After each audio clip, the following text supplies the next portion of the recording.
Ang problema dito, maraming daanan. So wala pa tayong nakitang CR. Baka doon sa pinakatuktok. Oh, ha? Oh. Tanaw lahat. Nag-magic na si Kuya Nasha.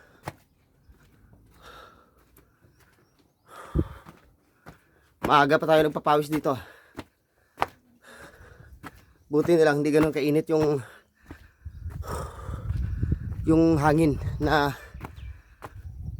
tumatama sa atin. Unlike doon kanina sa gilid ng dagat, talagang mayumid talaga. Oh. See? So ang bubong ginamit nila, gumamit sila ng dahon ng palm or dates.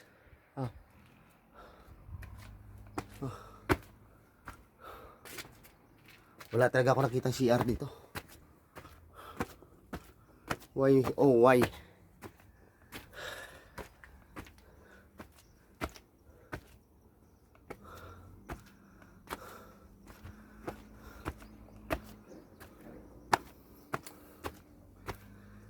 Akala ko mababa lang. Diyos ko po, Rudy. Mataas pala. Oh. Medyo malabo lang dahil sandstorm talaga.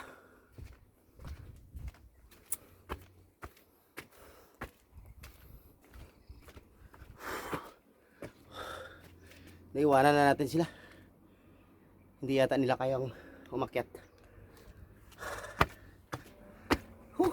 Pagod. Okay lang. Gala yung punta eh. Gala ang gusto eh. Panindigan na lang natin. Wow. Oh, may gate. Tapos mayroong kalsada pababa.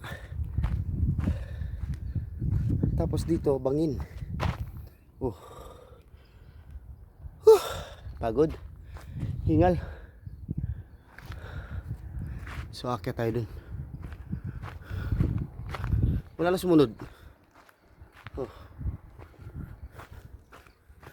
Oh, may ahas.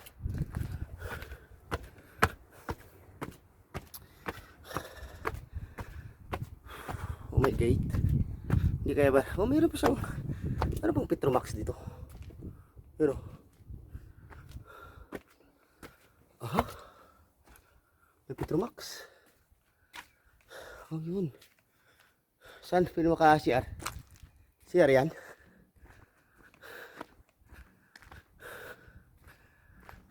Toilet, ayun. May toilet dito. So mag-toilet muna tayo for a moment. Ayan. So maganda CR nila. Maganda. Kaso lang walang nagme-maintain at walang tubig. Oh. So hindi nakakaakyat sa tubig or wala pang tawag dito linya. Ha? Baho kasi walang tubig eh. So dito tayo ngayon sa pinakamataas na parte. Oh, ayan oh. Bundok na puro bato lahat. Oh. So mainit pa rin. Oh, mayroong nagsusunog doon sa baba oh. Ano kaya sinusunog nila? Oh. Musok doon. So balik tayo doon sa ano.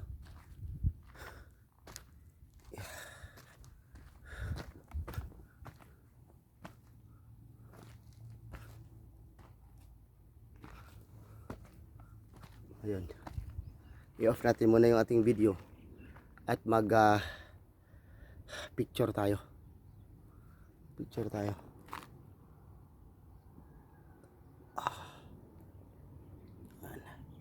So at least nakuha na natin dito yung view.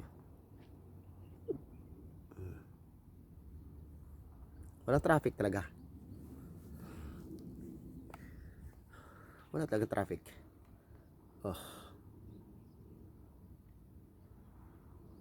Wala talaga eh. Oh. Doon yung lahat ng building nandun lang. So dito halos mga ano lang, mangilan-ngilan lang. Siguro yung ano yan, mga company building lang nandito. Kasi mayroong ginagawa eh. Under ano siya? Under construction. At saka mayroong farm ng mga dates sa baba. So amazing. Maganda talaga.